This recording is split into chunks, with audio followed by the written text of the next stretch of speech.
Hello everyone. आज हम भारतेंदु जी द्वारा रचित जो इनके द्वारा रचित है भारत दुर्दशा नाटक, इसके बारे में पढ़ने वाले हैं। तो फ्रेंड्स, जो भारत दुर्दशा नाटक लिखा है भारतेंदु जी ने, ये कब लिखा है? ये लिखा है 1880 ईस्वी में।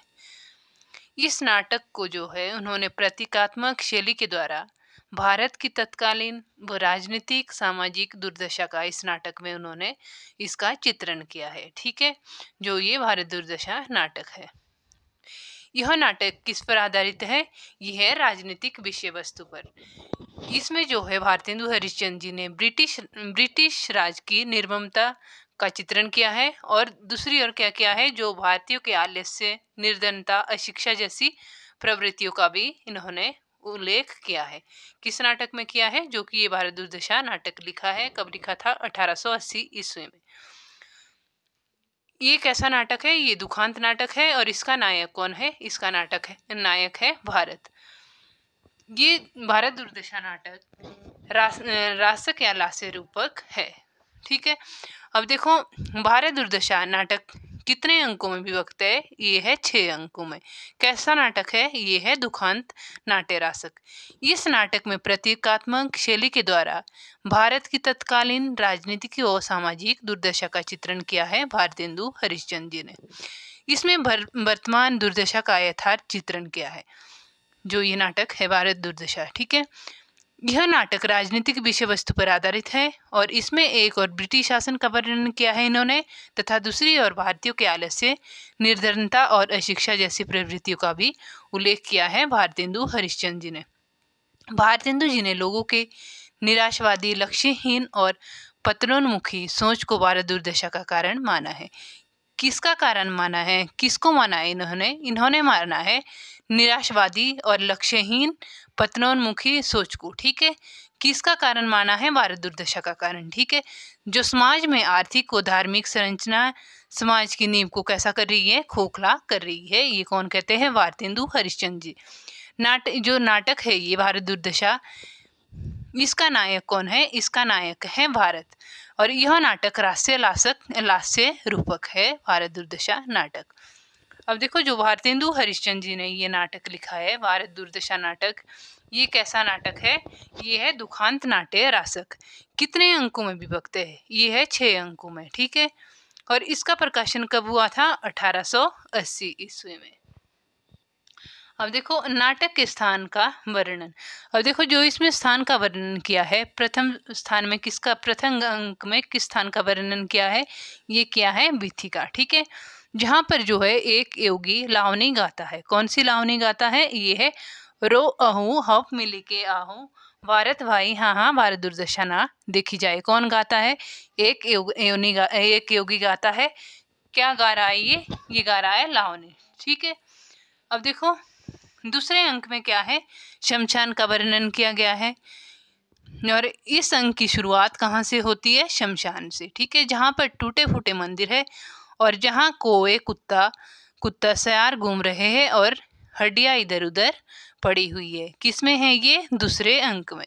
अब तीसरे अंक में किसका वर्णन किया है भारतेंदु हरिश्चंद्र जी ने? ये किया है मैदान का।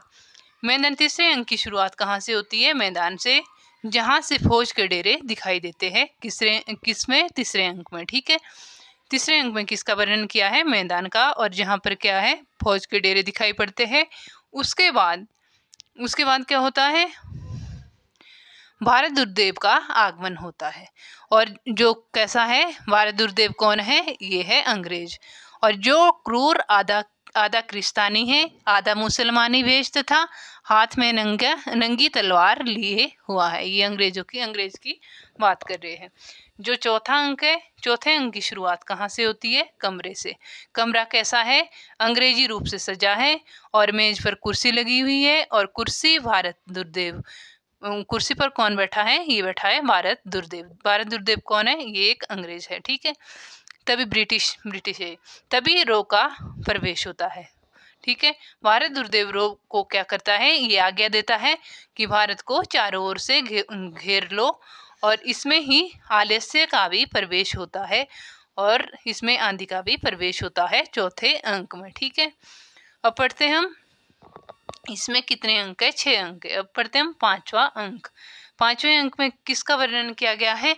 इसमें किया गया है किताब खाना का। ठीक है, इसकी शुरुआत किताब खाने से होती है, जहाँ पर क्या है 7 सभ्यों की एक छोटी सी कमेटी है, जिसमें सभापति चक्रधार टोपी पहने हुए बैठा है और चश्मा लगाए, छड़ी लिए, हाथ में छड़ी है उसके, और 6 सभ्यों में से एक बंगाली है, एक महाराष्ट्री और एक अखबार हाथ में लिए एडिटर है, और एक कवि है। उसमें 2 देशी महाशय उपस्थित है। किसमें? 5वें अंक में।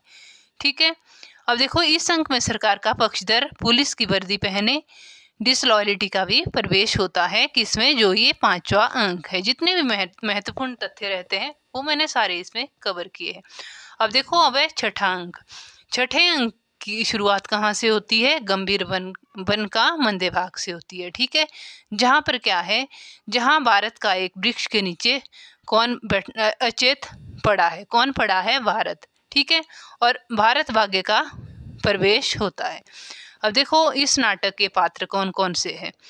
इस नाटक का मुख्य पात्र कौन है? ये है भारत। ठीक है, प्रथम अंक में योगी और दूसरे अंक में भारत, निर्लजता, आशा, ये सारे पात्र है इसके। ठीक है, तीसरे अंक में भारत दुर्देव है और सत्यनाश है, फौजदार है, और चतुर्थ अंक में रोग, आलस्य, मंदिरा, अंधकार। 5वें अंक में कौन कौन है? सभ्य लोगों की कमेटी, पात्र, सभापति, बंगाली, महाराष्ट्री, एडिटर और कवि आदि इसमें आते हैं 5वें अंक में। ठीक है, अब पढ़ते हैं हम छठे अंक में। अब देखो छठे अंक में कौन सा पात्र है? ये है भारत भाग्य। ठीक है, भारत दुर्दशा में घटित होने वाली घटनाएं कौन कौन सी है? अब देखते हम ये। अब देखो भारत के प्राचीन गौरव और दुर्दशा का चित्रण किया गया है इसमें, जो भारत दुर्दशा नाटक है। ये भारत के द्वारा अपने दीनहीन दशा का भी वर्णन करते हुए बेहोश हो जाना और आशा के द्वारा उसे पुनः से दोबारा से जगाना, बचाना। ठीक है, किसने किया इसका वर्णन? भारतेंदु हरिश्चंद्र जी ने। भारत के सर्वनाश होने के कारण आपसी भेदभाव, जाति पाति, आलस्य, अनैतिक रूढ़ियों का भी भारतेंदु जी ने वर्णन किया इसमें। भारत दुर्देव के द्वारा भारत के नाश का प्रयास हुआ है। भारत के बचाव के लिए चिंतन किसने किया है? भारतेंदु हरिश्चंद्र जी ने। और भारत के बचाव के लिए चिंतन छठे अंक में केवल भारत भाग्य नामक पात्र ही आया है, और यह भारत की दुर्दशा और प्राचीन महत्ता के बारे में बताता है। कौन बताता है? जो ये छठे अंक में भारत भाग्य नामक जो है ये पात्र है। ठीक है, और अंततः क्या होता है? वो आत्महत्या कर लेता है। और भारत दुर्दशा नाटक में प्राचीन और नवीन का भी मिश्रण है, जो ये भारत दुर्दशा नाटक है। इस नाटक में वीर करुणा रस की प्रधानता है। कौन से नाटक में? जो ये भारत दुर्दशा नाटक है।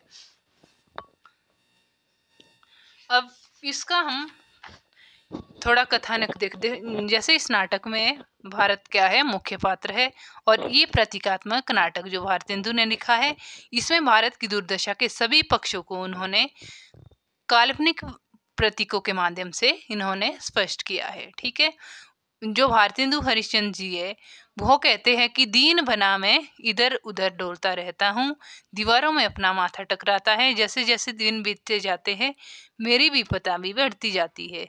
ठीक है, हे नाथ मेरी रक्षा करो, मुझे उबारो, कहो नहीं पकड़त मेरो हाथ, 20 कोटि सूद होत फिरत में हा होए अनाथ। अंत में वह मूर्छित हो जाता है, जो ये भारत है। ठीक है, भारत जो मुख्य पात्र है।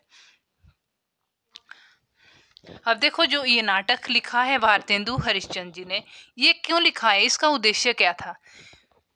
तत्कालीन भारत की दुर्दशा को दिखाना एवं दुर्दशा के कारणों को कम कर दुर्दशा करने वालों का यथार्थ चित्र इन्होंने उपस्थित किया है। किसने? भारतेंदु हरिश्चंद्र जी ने। जो व्यंग्य इस नाटक का प्रधान गुण है, जो उन्होंने नाटक लिखा है भारतेंदु हरिश्चंद्र जी ने। अब देखो जो समाज इसमें जो है, इन्होंने समाज व्यवस्था, धर्म व्यवस्था, सरकारी व्यवस्था, देशवासियों तथा समाज सुधार को सभी पर इन्होंने तीखे व्यंग्य दिखाई दिए है। और इसमें भारतेंदु जी की राजभक्ति तथा भारत का धन विदेश जाने की चिंता साफ साफ नजर आती है। और और अंग्रेज क्या करते हैं भारतेंदु हरिश्चंद्र जी, अंग्रेज राज सुख साज सजे सब भारी, पैदन विदेश चली जात यह अति ख्यारी। कौन कहते हैं ये? भारतेंदु हरिश्चंद्र जी।